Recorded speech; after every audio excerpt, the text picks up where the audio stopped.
Assalamualaikum warahmatullahi wabarakatuh. Bertemu lagi dengan saya Unu Hartomo.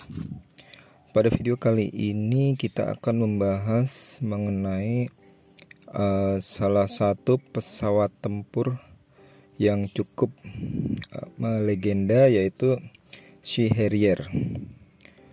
Sea Harrier ini adalah pesawat yang cukup unik karena selain pesawat tempur seperti layaknya pesawat tempur biasa, pesawat ini juga memiliki kemampuan short take off and vertical landing atau vertical take off dan landing. Royal Navy merencanakan untuk membuat suatu pesawat khusus, yaitu pesawat yang memiliki kemampuan untuk dapat terbang secara vertikal ataupun secara vertikal.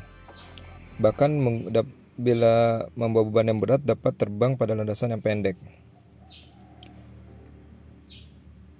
Awalnya dimulai dengan menggunakan suatu test bed, yaitu menggunakan yang lebih dikenal dengan flying bed atau ranjang terbang, atau test bed yang menggunakan mesin khusus untuk menguji kemampuan mesin ketika mengangkat beban, yaitu secara vertikal maupun untuk mendarat secara vertikal. Dan setelah pengujian ini berhasil, maka pengembangan selanjutnya adalah memasang mesin tersebut pada suatu pesawat tempur sehingga memiliki kemampuan terbang dan mendarat secara vertikal. Dan maka lahirlah pesawat tempur Sea Harrier ini. Pada bagian daya dorong dihasilkan oleh fan, diarahkan oleh dua nozzle di bagian depan, dan sedangkan nozzle yang dihasilkan dari daya dorong turbojet, mesin turbojet atau mesin inti itu diarahkan melalui dua vectoring nozzle pada bagian belakang. Jadi totalnya ada 4 nozzle yang dapat diarahkan sesuai dengan kebutuhan. Dan keempat nozzle ini dipasang pada bagian samping pesawat, namun memiliki bentuk elbow atau T, sehingga berbentuk elbow atau L, sehingga bisa mengarahkan daya dorong ke belakang maupun ke bawah atau bahkan ke depan sesuai dengan kebutuhan. Dan kebetulan saya pernah melihat langsung mesin ini di Museum Teknik Jerman di Munich, di München. Dan ini adalah foto yang saya ambil. Kebetulan pada waktu itu saya tidak mengambil videonya.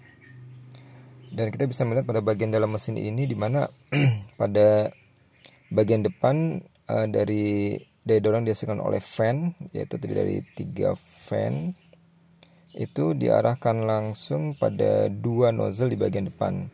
Sedangkan mesin inti itu daya dorongnya diarahkan oleh nozzle pada bagian belakang. Dan nozzle ini dapat diputar sesuai dengan kebutuhan. Karena bentuknya elbow, maka ketika bisa diarahkan ke belakang, ke bawah maupun ke depan.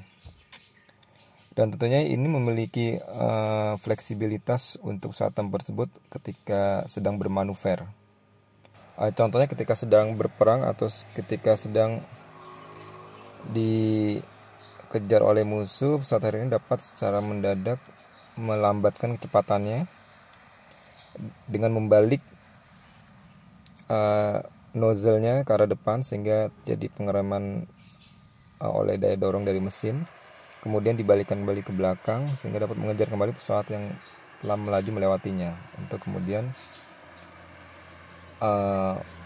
mengunci sasaran tersebut dengan persenjataan yang ada di pesawat tersebut. Dan tentunya ini memiliki keuntungan untuk digunakan dalam militer, terutama pada saat perang, karena fleksibilitas yang tinggi ini. Jadi pesawat ini memiliki kemampuan cukup luar biasa untuk pesawat tempur biasa bila dibandingkan dengan pesawat tempur lainnya.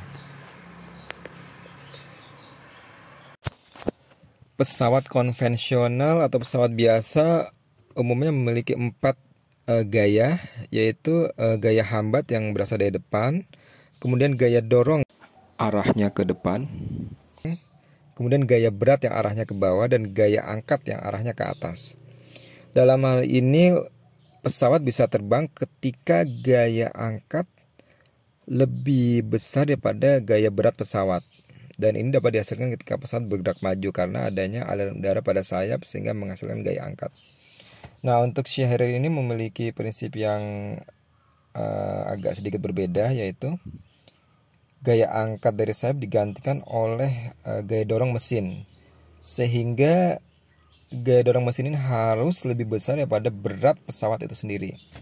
Kita bisa melihat dari spesifikasi dari Sea Harrier ini, yaitu maksimum take off weight atau berat maksimum untuk take off adalah 11,8 ton. 11,88 ton itu untuk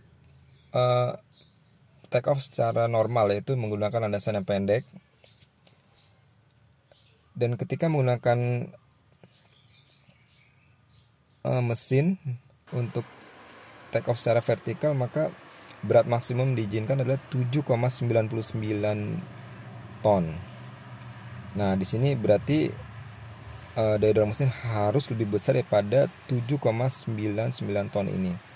Dari spesifikasi ini kita bisa melihat mesin Rolls-Royce Pegasus 106 memiliki daya dorong sekitar 9,76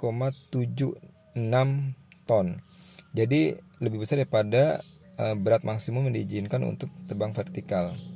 Nah, ketika gaya dorong mesin ini lebih besar daripada berat pesawat itu, maka pesawat pun akan terangkat secara vertikal dengan cara mengarahkan keempat nozzle ke arah bawah sehingga terangkat.